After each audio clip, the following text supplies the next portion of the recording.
Welcome, everyone. Thank you for joining us. My name is Jo Glaviano. I'm with Aurora Health Alliance, and you are joining the Aurora Health Alliance topical webinar. And today our focus is around immunizations and also Medicaid re-enrollment. I believe we're starting with Immunize Colorado, so I wanted to turn it over to Emily and Sarah, and you are welcome to take it away. So thank you so much for having us today. My name is Emily Clancy. I'm the Communications Director at Immunize Colorado, and I'm joined by my colleague Sarah Waraniak, our Program Director. And as Jo mentioned, we're here today to talk to you about immunizations in Aurora and across Colorado. So just a little bit about Immunize Colorado. We are a 501c3 nonprofit. We serve the whole state of Colorado, and we work to protect Colorado families and schools from vaccine preventable diseases. So we accomplish our mission through these kind of key 6 core program areas: coalition building, public policy, partnering to provide free and low-cost vaccines, community outreach and awareness, provider education, and data translation and action. So before I kind of dive into the data, I just wanted to quickly go over the National Healthy People 2030 immunization goals. So as some of you might know, the National Healthy People 2030 goals are a set of health-related goals that come from the federal government. Some of them are related to immunization and are to reach 95% coverage for each vaccine, school or routine recommended childhood vaccine, except for Tdap, which is an 80% threshold. So these are sort of the levels that are needed to achieve community immunity, herd immunity, which I'm sure is a term everyone is familiar with after the COVID pandemic, but just the level needed to kind of prevent spread in the community and keep everyone safe. So the first kind of set of data that I'll go over is some school immunization data from Colorado. This is data that is required by law that each school and childcare in Colorado provides their data to CDPHE, the state health department, and then CDPHE is required to make this publicly available on their website. So data from the 2022-23 school year was released earlier this summer. And some key takeaways, the major one is that vaccination rates decreased among all students for all vaccines statewide. The biggest decrease was recognized among kindergartners, and you can see there that just under 87% of kindergartners were vaccinated for MMR, which is the measles, mumps, and rubella vaccine, which is the lowest that rate has been since 2017, and it was a decrease of 2% over last year. So some really concerning trends happening in terms of childhood immunization in the state.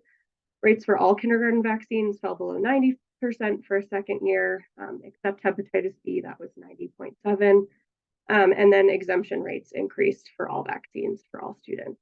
And just to kind of put that in context for 2021-22 school year, Colorado already ranked 44th in the nation for kindergarten MMR, 45th for polio, and 45th for varicella. So likely we have dipped even further this past year. I'm going to breeze through these next few slides because they're pretty in depth, but hopefully we'll be able to share the slide deck, so you're welcome to look at these more in detail. But just this is data taken from the CDC's National Immunization Survey, so a little different data set than the school immunization data. But for young children in Colorado, just under 75% of 35-month-old children born in 2018-2019 were vaccinated with the 7 series. Compared to 76% nationally. So we fall below the national average for vaccination for young children. And then we've got some information here on private insurance versus Medicaid as well. And then kind of, again, for young children, those who are living closer to the federal poverty level are more likely to be unvaccinated. Switching gears to adolescents. So for HPV, Tdap, and MCV, we look at HPV because that's one where we traditionally lag behind. The goal is 80%. However, only 69.2% of all of our Colorado adolescents are up to date with their vaccination. So we're above the national average for adolescent HPV vaccination, but still have a long way to go to get to that 80%. And then again, just comparing vaccination by Medicaid, private insurance, and uninsured. You'll see that uninsured teens actually have lower vaccination rates than teens with private insurance, but teens with Medicaid have higher rates than teens with private insurance. So a little bit different skew there than we saw for the younger children. Okay, now kind of going back to that school immunization data, CDPG has a wonderful dashboard on their website.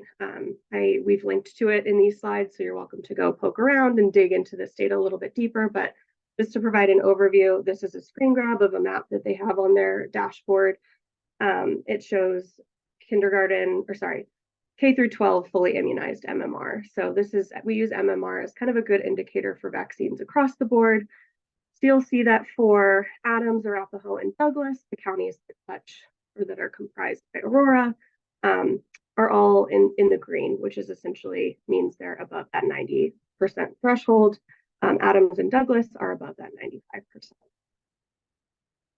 And then just to dig into each vaccine a little bit further, I've segmented by Adams County, Arapahoe County, and Douglas County for all vaccines. That map was just MMR, but this is Tdap, Hep B, MMR, polio, and varicella. And there's that link, which again will be in the slide too. We'll dig into this a little bit more. And then I wanted to show what immunization rates look like by school district. So there are 5 school districts in Aurora: Aurora Public Schools, Cherry Creek, Brighton, Douglas, and Bennett. And so this is what immunization looks like across those 5 school districts. So in red, I've highlighted any rates that fall below that 95% threshold. You'll see that, Aurora has rates that are still above 90%, but not quite hitting that 95% goal.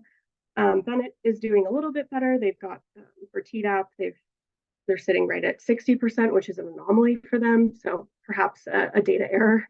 And then Brighton is sitting well above 95%. Cherry Creek is a mix, and then Douglas County has pretty good rates, except for Tdap. And actually, that's wrong. That should be black. So they're doing pretty well. But I've also included compliance rate here, which essentially means how many of their students, what percentage of their students are compliant. Either they have an immunization record on file, they have an exemption on file, or they're, quote, in progress, which means that they have a plan in place with their school to get one of those 2 things on file. So you can see that, for example, in Aurora, 85% of their students have either a vaccination record on file, they're in progress, or they have an exemption on file, meaning that 15% of their students, we sort of just know what their vaccination status is. And then moving on to immunization rates for childcare. So again, this is that same map, but for childcare instead of K through 12. So you'll see again that Adams, Arapahoe, and Douglas are doing fairly well, sitting above 90%. And then by county, a lot of this looks bad because it's, right under that 95% threshold, but like 94.7 if you round up is 95. So these counties are all doing fairly well when it comes to immunization rates. And we see that trend kind of across the board because childcares are traditionally a little bit more stringent on their immunization rules and able to kind of get immunization records from parents more easily. So now I'm going to move on and just give a brief overview of some vaccines and treatments that are available for respiratory virus season. So COVID, flu, and RSV. Starting with COVID vaccines.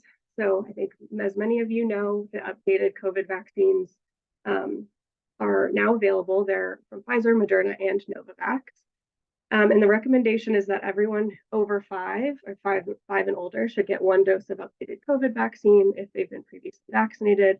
And then there are some more specific recommendations for kids in different age groups who are unvaccinated. And then children 6 months to 4 years need multiple doses to be considered up to date, including new 1 dose of updated COVID vaccine, and then immune compromised people can get additional doses. These are screenshots from CDPHE's COVID data dashboard. So these were taken like about just over a week ago, so they're a little bit outdated at this point, but you can see that overall COVID-19 cases and hospitalizations are increasing. And then over on the right, vaccination data.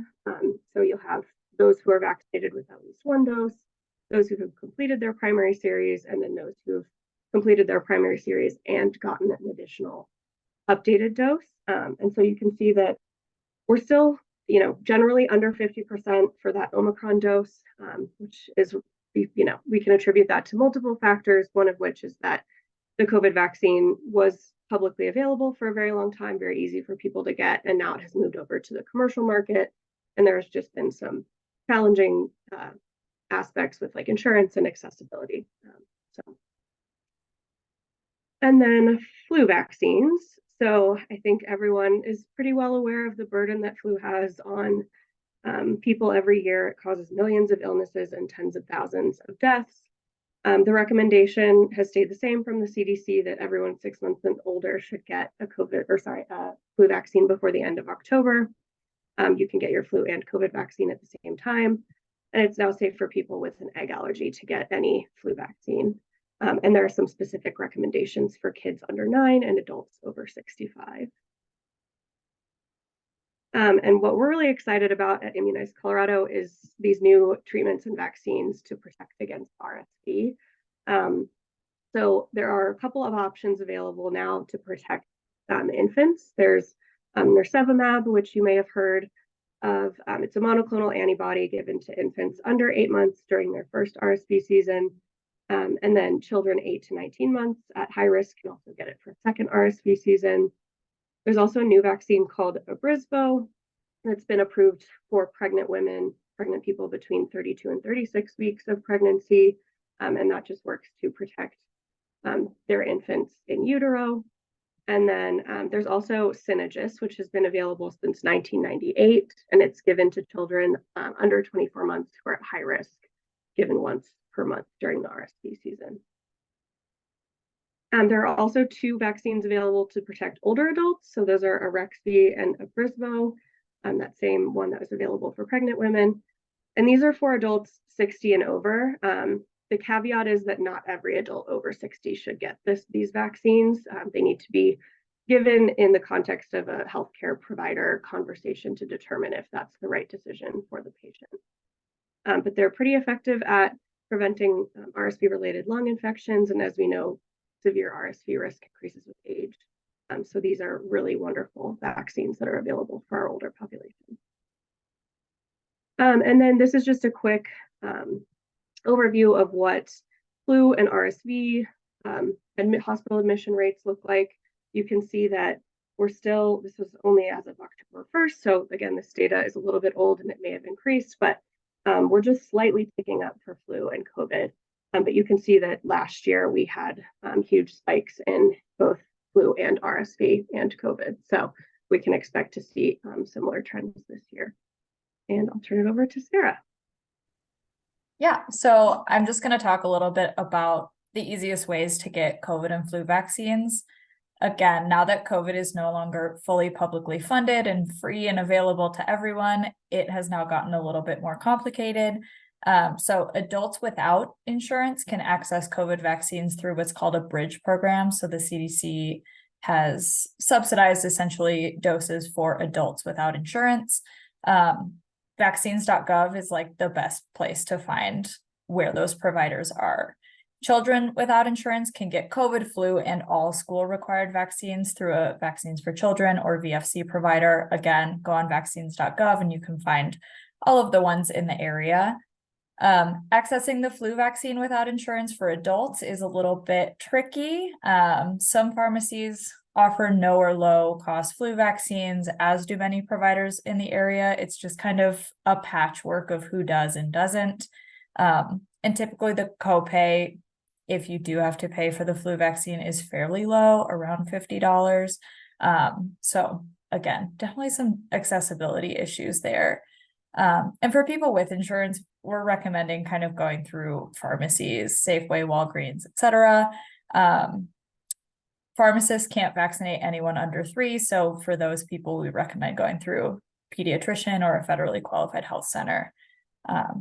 Next slide, please. Yeah, and this is just a list of providers in the area for people without insurance to go get vaccines. So Denver Health's immunization clinic can offer, for those without insurance. The CDPHE or the state health department now has 3 mobile vans, and they can accept folks without insurance. And then always looking at employers, health fairs, shots for tots and teens clinics, local health departments. Again, it's going to be a patchwork of who does and doesn't accept what, just because insurance and billing is kind of madness. And again, I wanted to underscore that patients can and are encouraged to get the COVID and flu vaccines at the same time. Next slide, please. So for RSV, this is where it gets even more complicated, because since these are all really new vaccines and treatments, it's just going to be a little bit slower and a little bit less clear. So pharmacies and primary care should have the RSV for older adult vaccine available. There was a brief pause on ordering, and since it's relatively new, they may not always have it in stock because they don't know yet how much they'll need, and ordering is slow, but it can also be given with the COVID and flu vaccine. And like I said, pharmacies should have it stocked. Cost is kind of the barrier there, because insurance companies sometimes haven't decided how they're going to reimburse providers for it. So it's going to vary widely by insurance. Some are covering it fully, some may require a substantial copay.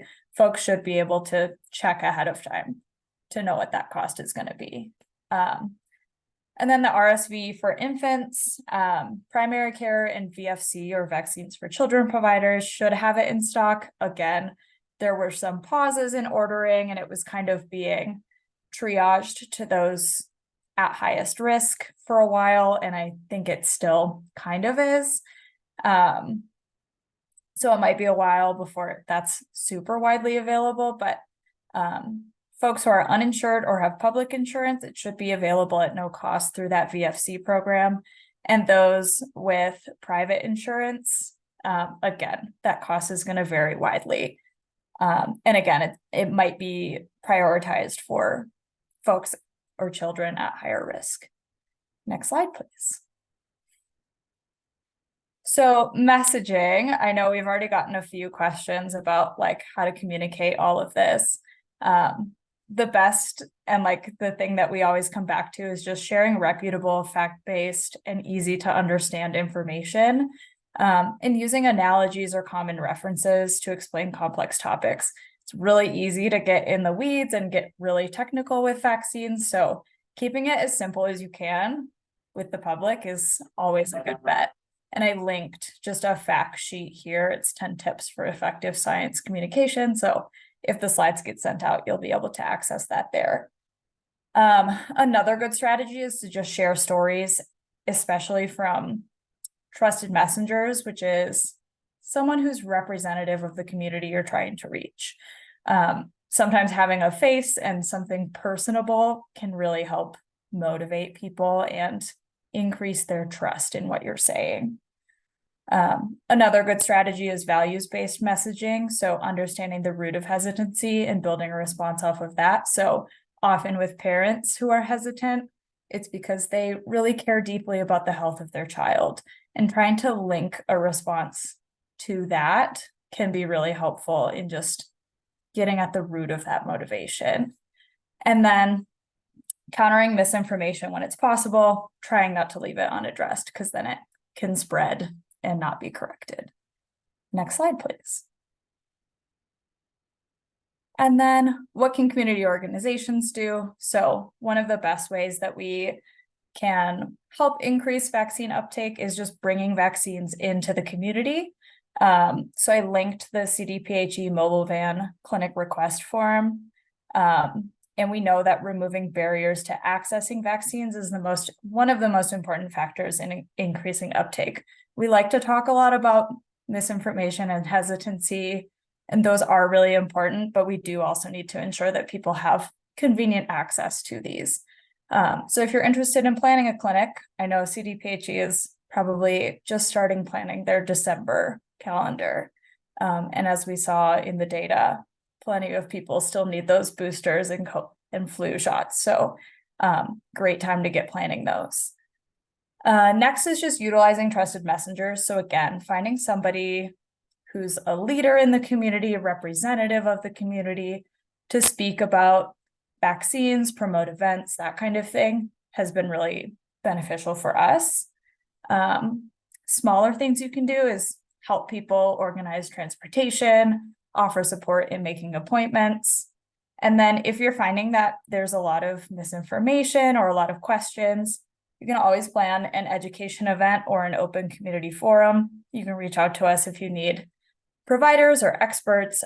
We've found these to be really successful, especially when they're just open-ended. People can just come ask a provider questions and kind of get the face time that you don't get in a 7-minute healthcare visit. And I think that's about it. So there's our resources, and here is our contact information. Thank you so much, everyone. Thank you both so much. We do have some questions in the chat, and yes, we would be happy to share out your slides in our follow-up email that we send after the meeting. So that would be great. Thank you. I wanted to draw attention to one of the questions, and it's from Mandy, and it says, I've heard of primary care providers not pressing for children's COVID vaccines because part of the population's resistance to getting COVID vaccines affecting resistance to other vaccines. Have you heard of this? Are there strategies around that? Yeah, I can take a stab at this one, and then Emily, you can add if you'd like. I haven't really heard of this happening, but I believe that it is. We have found just anecdotally in our conversations with the community that a lot of times the hesitancy is completely separate. So a lot of parents are totally fine with the normal routine vaccines and then very hesitant about the COVID vaccine just because it was developed too quickly or it's new. And so it sounds like maybe we need to share that message with providers. I have heard of a lot of providers just either not feeling prepared or not feeling like they have time to fully address vaccine hesitancy within their appointments, just because we know that the average provider visit is between like 7 and 15 minutes. They have a lot they need to go over, and having a good conversation about why don't you want this vaccine and addressing that hesitancy takes time. Emily, do you have anything to add? No, I think you covered it. Thanks, Sarah. I think that connects well to my question.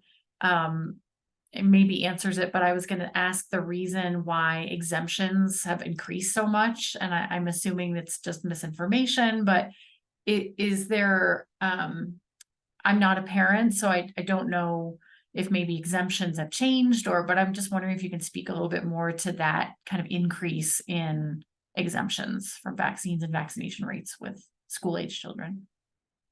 Sure, yeah, I can tackle this. And again, Sarah, do you have anything to add? So I don't think there's one singular answer to why exemption rates have increased. I think it's a brew of a couple of different reasons. Hesitancy certainly plays a role.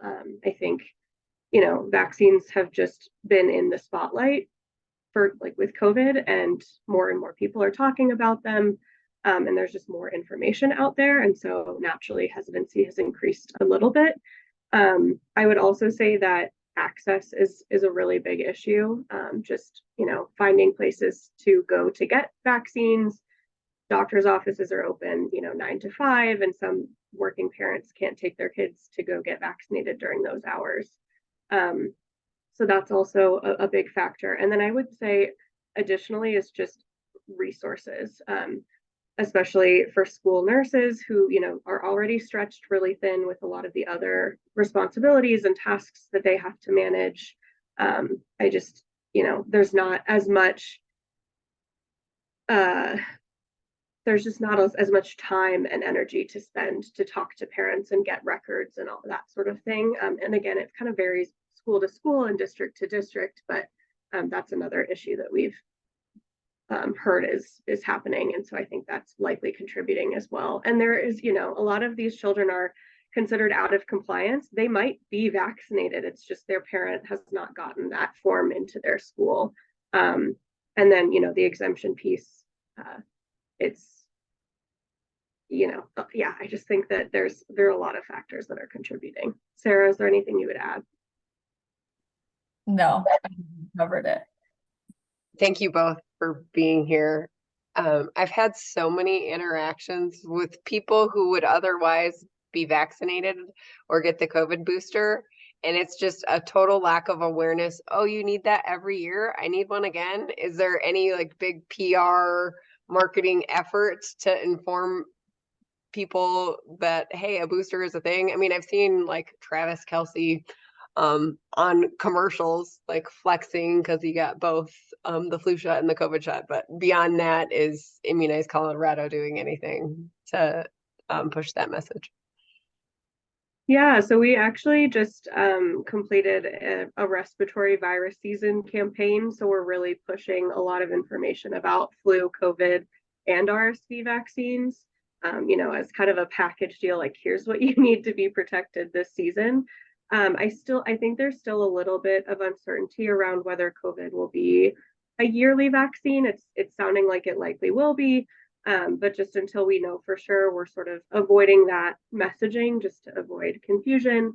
But likely, you know, if it does become a regular annual vaccine that people need to get in the fall, we'll likely tie it into our flu messaging, because as Sarah mentioned, you can get them both at the same time, and that's really a time saver, a resource saver for people who might otherwise not be vaccinated. But yeah, we're really trying to push the message that, hey, there's a new updated COVID vaccine, and you know, you don't want to get sick this year, especially with the holidays coming up. So just, yeah, working to hammer that message home wherever possible. But yeah, a lot of national PR campaigns around COVID this year, which is great because we're a small nonprofit and there's only so much we can do.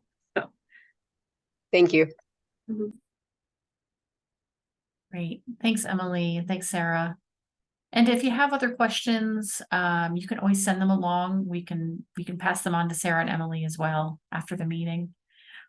Okay, I think Erin, you are up next, and thanks for joining. Erin Friedman with Colorado Access.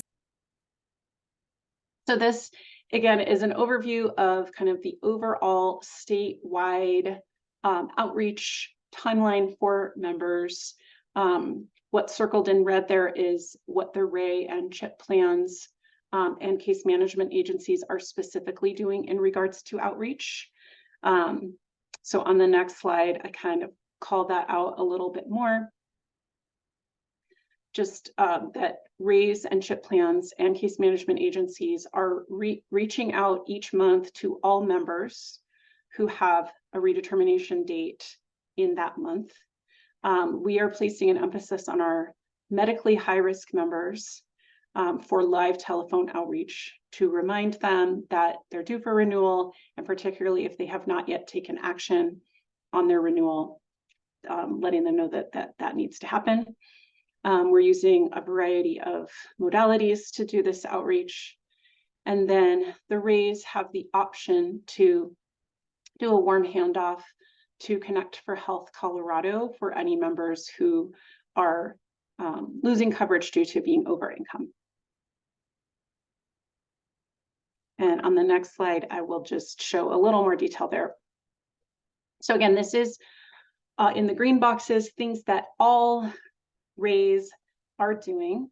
We are all kind of reaching out to members with digital engagement, meaning text, IVR, and emails, depending on member communication preference. Then for those members considered to be medically high risk, they are receiving live telephone outreach. Members who are eligible for CHIP, maybe not eligible for Medicaid, but eligible for CHIP, are automatically being transitioned. So we're messaging that change and making sure members are aware. And then finally, again, this in the orange box, it's an optional handoff to Connect for Health to get more information about how to get coverage on the marketplace if that person, again, is over income for Medicaid. So I wanted to share the next 3 slides are data as of October. So this is for Douglas, Adams, Arapahoe counties.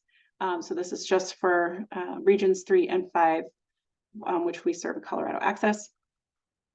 This is looking ahead from today and looking at the overall volume of members that we see will have renewal dates in each month. So you can see that,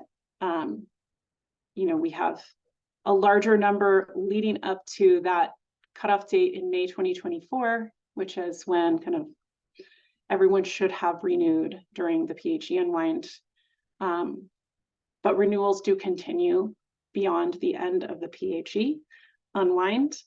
So we're just looking at that, anticipating that we will continue outreaching these folks, continue educating our members on the need for action in order to renew their coverage.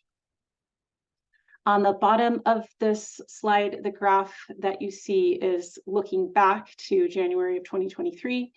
And this is looking at our overall membership for regions 3 and 5. You can see that our membership peaked just before the end of the public health emergency, and we've steadily seen a loss in membership each month as the public health emergency has progressed. Now, just to call out, the step at the end is shorter than the other steps. And the reason for that is that there was a pause in certain procedural terminations for the months of September and October. So we see a slightly smaller, or much smaller in this graph, decrease in our membership because there was a pause in folks that were losing coverage due to not returning their packet. And again, you may know all of this already, so I can elaborate or we can just keep going. All right, so this slide is updated as of yesterday. So this is looking at the month of October, and it's showing within our membership the top 10 reasons that members did not renew their coverage in the month of October. So this failure to complete renewal process tends to be the largest group each month. Same, the failure to provide verification is typically always the second one. That third bar is blank. That means that for those members in that bar saying blank or unknown, we did not receive any reason for their loss of coverage. And then finally, just going down one more, exceeds countable income limit is those folks who were over income for Medicaid and therefore were not renewed. Any questions on this before I go to the next one? Okay, we're good. I'm not seeing the chat from where I'm sitting, so if there are questions that you want to ask, just let me know. Erin, this is Laura. Yep. Is that 16,000 for the month of October total? For the month of October, yeah, for each bar, it's the number. So if you added all the bars together, it would be that total number. 16,000. Is that cumulative since May, or that's This is just looking at the month of October. And but yes, I'm sorry. You're asking about the table up top. Yeah, that's just for the month. okay? Thanks. Mm-hmm. And then one more clarifying Sure. question on that. Is that Colorado Access members? So that's Ray 3, Ray Yep. 5. So Denver, Adams, Arapahoe, Douglas. Yep. Okay, that's a lot. Yes.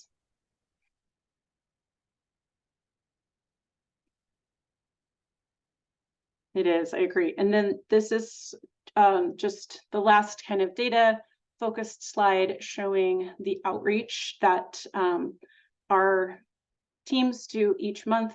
This is not up to date for October, so you can see the October bar is much smaller. The data just has not updated for the total number of outreaches in October, but typically we are outreaching a large number of people. Again, if you look down to the bottom, you can see the light blue is that digital outreach that I mentioned, being text, robocalls, and emails. The darker blue is mail, and that is, again, typically for over income folks get a mailer, or if the member has said to us or said at the time of their Medicaid application that mail is their preferred method of communication, those people receive mail.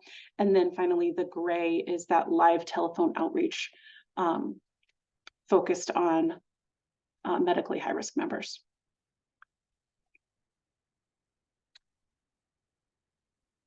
Thank you. So this is a visual. Many of you probably have seen this flyer. This is a flyer that was created in partnership with the Department of Healthcare Policy and Financing. So they had a lot of input into this and how this was put together. And this flyer is available English one side, Spanish on the other side. And it's available on demand for our providers and community partners, both in flyer form as well as in poster form. And in case any of you want that and haven't seen that yet, I share on the next slide, I believe, the link for the online store where you could order flyers for your agency.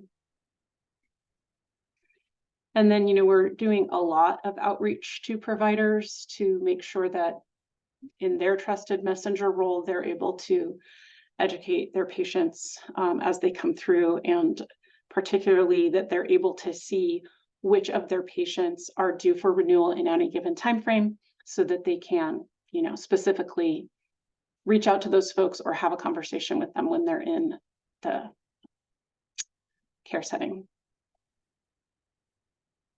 Next slide, please. So I wanted to take a few slides to speak to the Community Ambassador Program that is being led by Metro Area Health Alliances. And Erin, just so that you know, Laura is going to be presenting about this some. So fantastic. Laura, I can go quickly through these slides. I don't want to step on, I don't want to take her glory. But this is something that Colorado Access has invested in, and we've been so happy with the level of engagement that the community ambassadors are getting with our members. Laura, would you prefer that I didn't speak to this? I'm not sure what you're going to share, but it's a really important program from our perspective because it is reaching a huge number of our members. It's giving really pertinent and relevant information in that trusted messenger model as well. So I'll just skip the next two slides unless there are specific questions. This is just sharing kind of organizations and event partners that Metro Area Health Alliances work with. And then I did highlight the sheer number of folks that have been reached through this model. And I'll let Laura speak more to it. Thank you, Erin. That's so Yeah, much. That's the perfect segue. Joe, should we pause there and see if there are any additional questions before I bring up? Sure. Yeah, Erin, did you have any other slides that you wanted to finish up with? I think there are maybe 2 or 3 more slides, so I'll just go through those, and we can have the discussion after Laura's presentation. Or so we did create some frequently asked questions video shorts. They're all under a minute long, that are geared toward members, again, both in English and Spanish, that just speak to some key aspects of the renewal process, show what the forms look like, and are meant to they're meant to be used by members or folks who might be assisting a member with renewal. So those are again linked here. Our customer service staff are, a huge part of our education, and then we're just updating all of our information as often as possible. But we have heard and we understand that working through our community-based partners is the most effective way to help educate our members about this process. I think that's my last slide. Oh no, there are 2 more things that I just wanted to give everyone on the call a heads up about. and then I'll hand it over to Laura. So in order to build awareness throughout our regions and with all of our members, we are launching a public awareness campaign, and you can see the bullets here. It's going to be up on billboards, shelters. We'll have newspaper ads, radio, Valpak inserts. If any of you like the Valpak inserts, we will have one of those that speaks specifically to the renewal process with a QR code where folks can go and get more information about their renewal. And we'll be doing, targeted paid social media again to reach out specifically to those folks that may be impacted. So that is launching this month, kind of in a staggered way with all of these different channels, but it's exciting. And I just wanted you all to be aware that you may be seeing this message. Don't risk a gap in your Medicaid coverage throughout our regions. And then last piece that I wanted to just raise awareness about is that the state is taking a special interest in the long-term care population, because many of these folks have lost their coverage when they should have stayed covered. So in order to mitigate that, the state is launching some new outreaches to that population specifically, receiving long-term care services. And they will be via an outbound call center, which is a new feature at the state. They will be reaching out to these people and sending them to a newly formed team here at Colorado Access that will be able to walk through the renewal process step by step and take signatures over the phone, specifically again for the long-term care population. So just kind of shoring up the safety net specifically for that population. And that is launching also in November. I just wanted to raise awareness about that piece.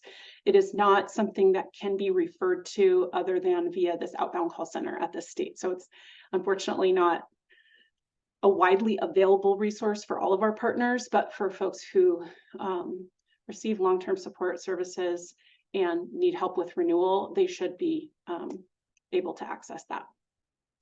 And I do believe that's my last slide. Thank you. Thanks, Erin, very much. And then Laura, go ahead and let us in on the ambassador work. We'd love to hear him. Thanks. Great. Hi, my name is Laura Don. I am the Regional Health Connector for Arapahoe County. I work for Arapahoe County Public Health, and I am sharing on behalf of the Metro Area Health Alliances, of which Aurora Health Alliance is part of, about a model that was kindly funded by Colorado Access, as Erin Friedman just mentioned, that we're calling the community ambassador model. And this really pertains to the same subject matter of the end of the public health emergency and how are we getting that messaging out to community about the importance of renewing their completing their renewal paperwork, and seeking other healthcare options if they no longer qualify for Medicaid. So a little bit of background about this model. The Metro Area Health Alliances did not create this model. What we're calling the community ambassador model, was started in 2020 by Colorado Health Institute and the Metro Denver Partnership for Health. They launched a community ambassador program to improve vaccine rates. And then this model later expanded to mental health stigma.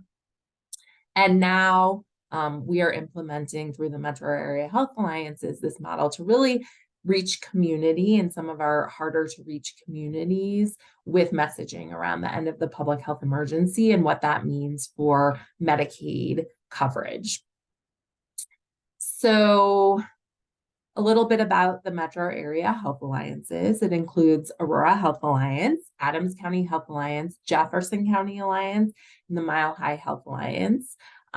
We have graciously received funding through Colorado Access and Colorado Community Health Alliance, which is the RAE in Jefferson County area. So the counterpart of Colorado Access in Jefferson County.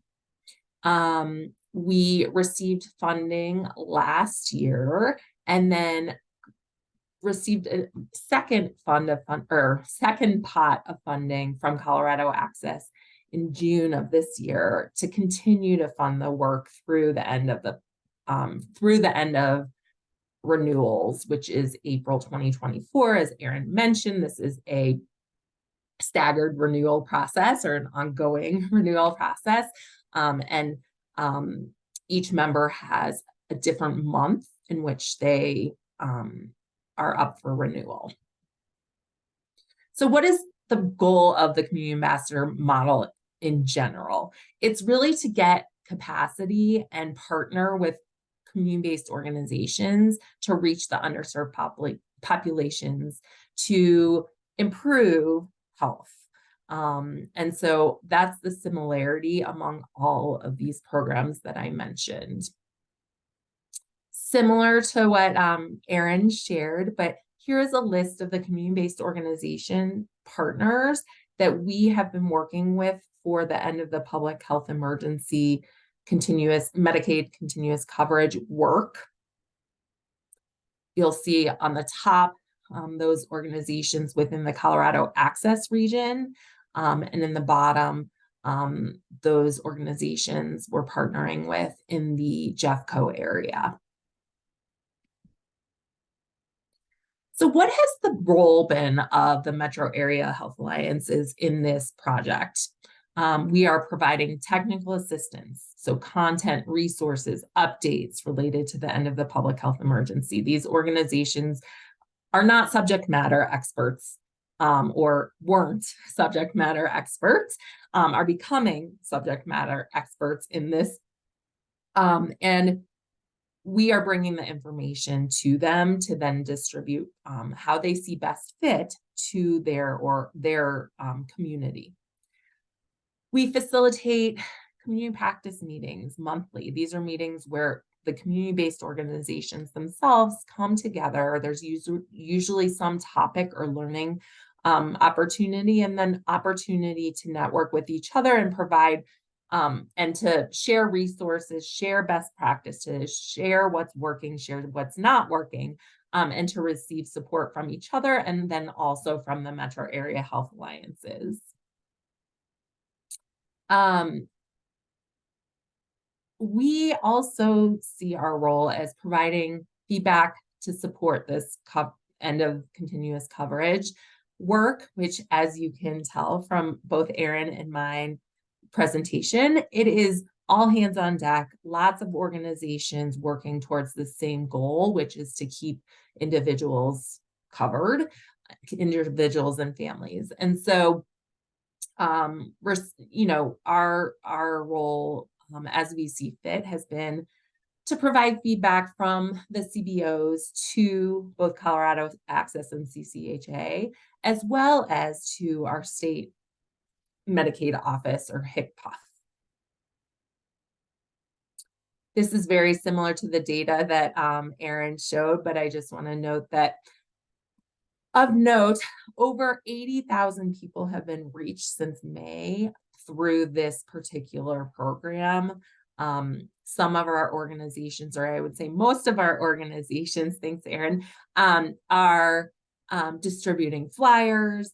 Many are posting through their social media and WhatsApp posts. Some are even going as far as scheduling appointments with organizations that can assist them with actually doing the renewal or helping with that navigation piece.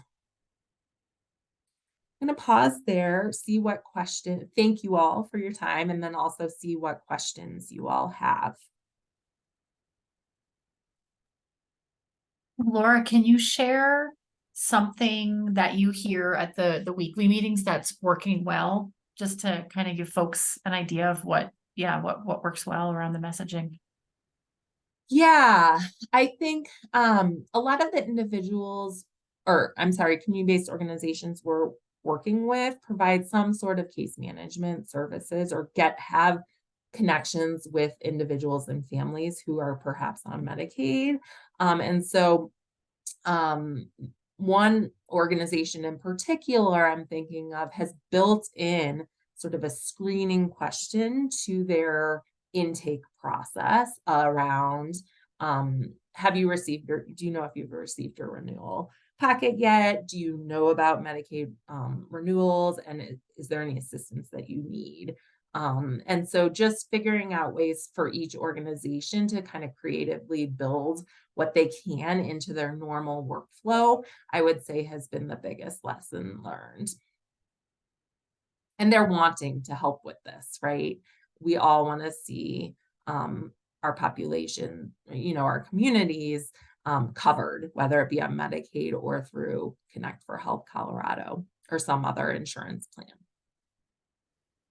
Thanks, Laura. I wanted to add, if people are interested or if organizations are interested in joining the remainder of our community of practice meetings that happen monthly, please reach out to me or Laura. We can help get you linked in to those conversations that are geared at the community-based organizations, CBOs. That's a great point, Mandy. Thank you for adding that. Awesome. Thanks, Laura, and thank you, Erin, both for letting us know all the great work that's happening. It's a big job. It's a heavy lift, and everything you do is valuable and working. And I know we're still tweaking things and learning as we go, but there's just so much work happening around this messaging and this important piece, this important time. So thank you both so much. We'll just say thank you for joining. Thank you to our speakers, Emily, Sarah, Erin, and Laura. Thank you all so much for being here, and stay well, everyone.